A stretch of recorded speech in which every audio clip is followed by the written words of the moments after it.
どうも。同人ゲーム語り部です。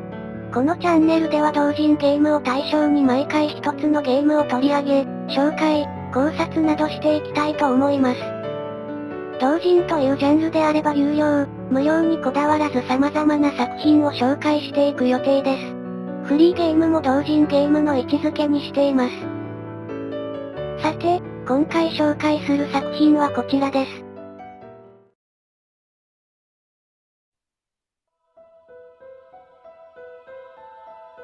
ディア・オブ・バナディース。公開日、2005年。ジャンル、王道 RPG。プレイ時間、約30時間。難易度、やや難しい。制作、RPG スクール2000。制作者、コルトワールド。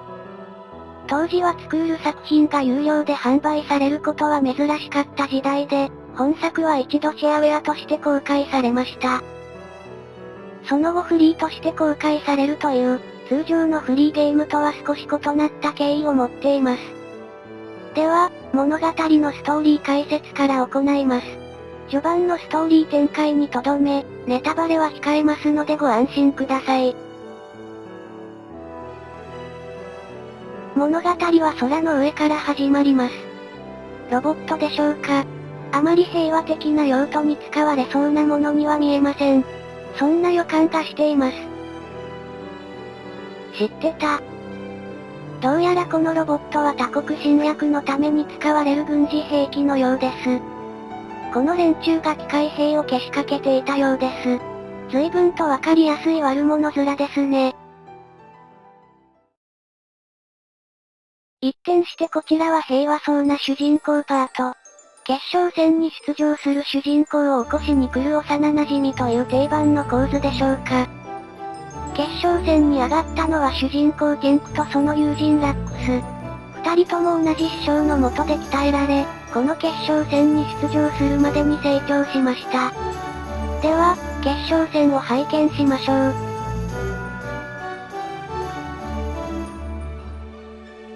見ての通り、本作は各キャラ豊富なアニメーションで、結構ヌルヌル動きます。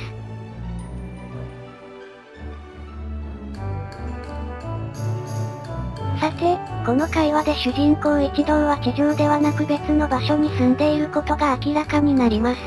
そして、師匠のリオは地上に赴くことになるようです。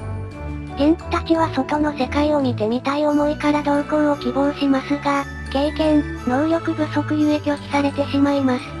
諦めきれない男子たちはこっそり後をつけることに。ややあって念願の地上世界に行くことができましたが、どうにも歓迎されていないご様子。降り立った場所が悪かったみたいですね。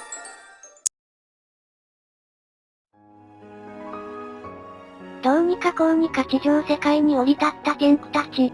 とあるイベントを機にフレイヤの意志を受け取ることから彼らの物語は大きく動き始めます。暗躍する謎の組織とは、預言書に記された神の復活とは、フレイヤの意志が持つ奇跡とは、ケンクたちの運命やいかに。続いては主要キャラクターの紹介に移ります。まずは主人公サイドから。まずはケンク。この物語の主人公。冒険心が非常に強く、感情的で子供っぽい一面があり、親友のラックスやリルクに諌められる場面もしばしば。また、なんとなくノリで行動しているような言動が垣間見え、なんとも頼りない一面も多く見られます。それでも、ゲーム中盤以降は少しずつ主人公らしさが芽生え、自信や周囲を鼓舞し使命を果たそうとする姿勢が見受けられるようになります。リルク。ケンクの幼馴染。ケンクの思いつきに付き合わされ、なし崩し的に冒険に出ることに。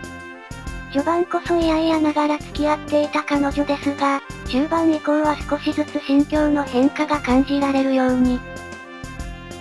ラックス。ケンクとは幼馴染。同じ師匠に師事する弟子仲間でもある。正直者のケンクとは真逆、悪党面で悪知恵が働く性格。おおよそ主人公サイドとは思えないセリフをオープニングで披露してくれます。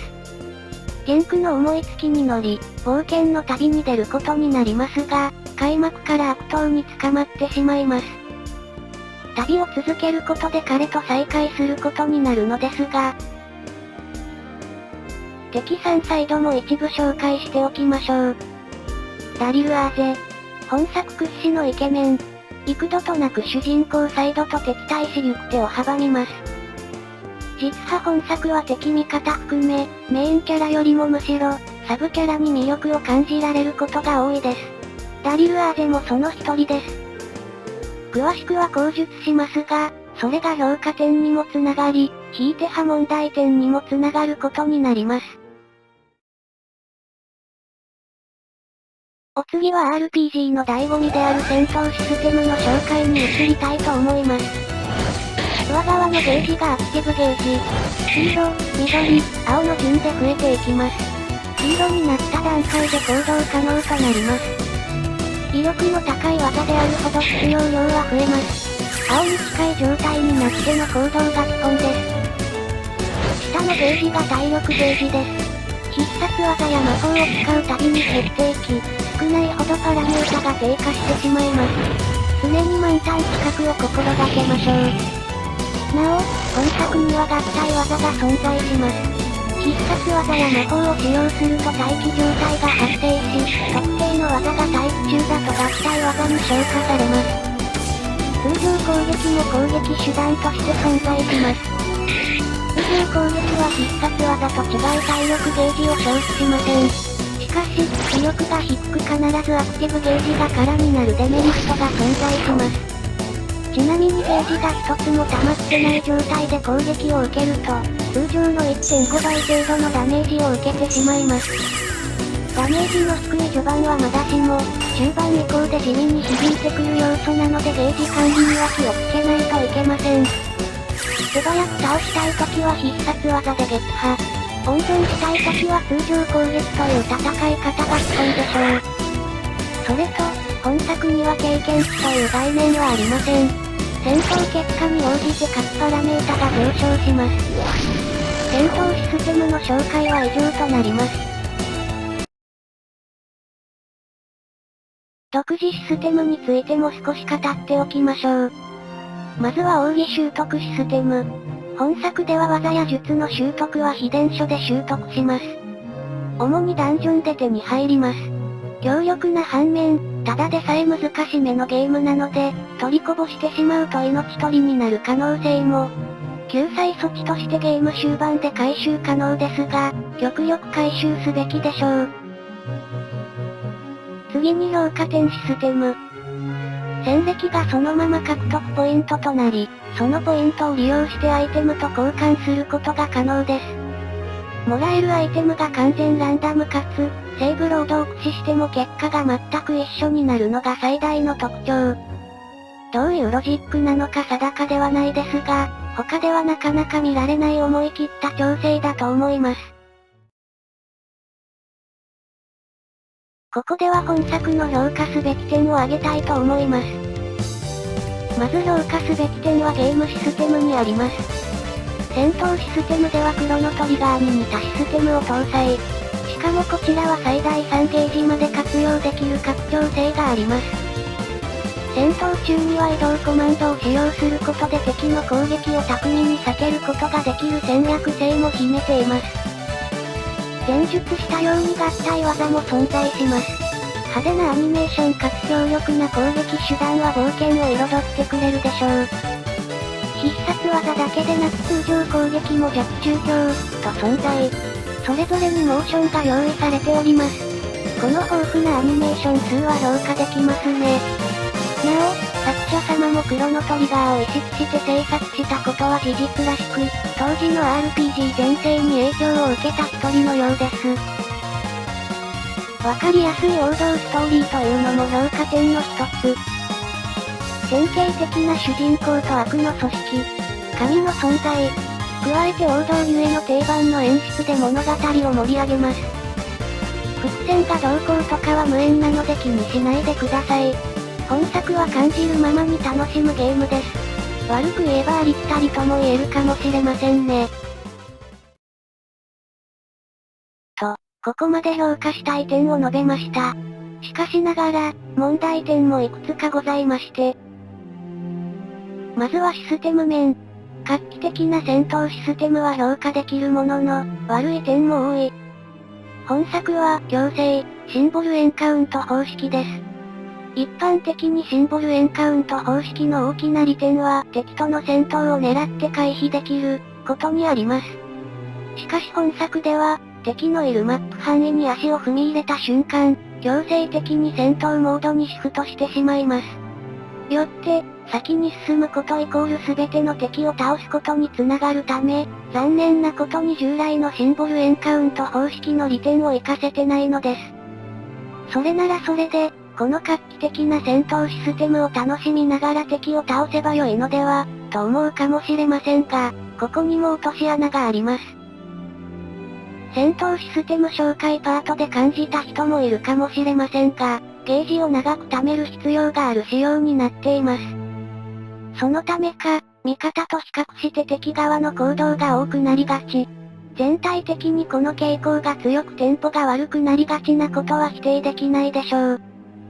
これだけではなく、他にも戦闘システムにおいてマイナスに感じる要素がいくつか存在します。パーティキャラの入れ替えが不可。ステータス異常が2種類とほぼ皆無。マップ、BGM、敵グラの使い回しが目立つ。装備の拡張性がほとんどない。など。こういった理由から、どうしても戦闘が作業気味になり、億劫に感じてしまうことがあります。ここに前述した強制シンボルエンカウント方式の使用が重なり、ストレスが溜まってしまうことは否めません。最後にキャラクターについても語りましょう。キャラクター紹介でも少し触れましたが、本作はサブキャラクターの魅力が高く、ダリル・アーゼはその典型。逆に言えば、メインキャラ3名はそうでもありません。ゲンクはともかく、残りの2人はキャラの掘り下げが全くと言ってよいほど行われないのも残念な点ですね。また、ストーリー中盤の展開も賛否両論があるようです。やや強引に感じるストーリー展開によって、一部のキャラが離脱してしまいます。作者様もその点は認識していたようです。サブキャラに注力しすぎて主人公3人が薄くなった、安易にキャラを離脱させてしまった、と、後悔の念を語っています。総評に入ります。20年近く前という古い作品でありながらも、独自のゲームシステムを構築したこと。王道をこだわり抜いたところは間違いなく評価できます。が、マイナスに感じる要素が多いため広くおすすめできるかといえば、首を縦に振りづらいところです。独特なシステムに熱くなる王道ストーリー展開。光るものはあったため、色々と惜しい作品だった印象です。良くも悪くも癖のある FC や SFC 時代の RPG をイメージするとわかりやすいかもしれません。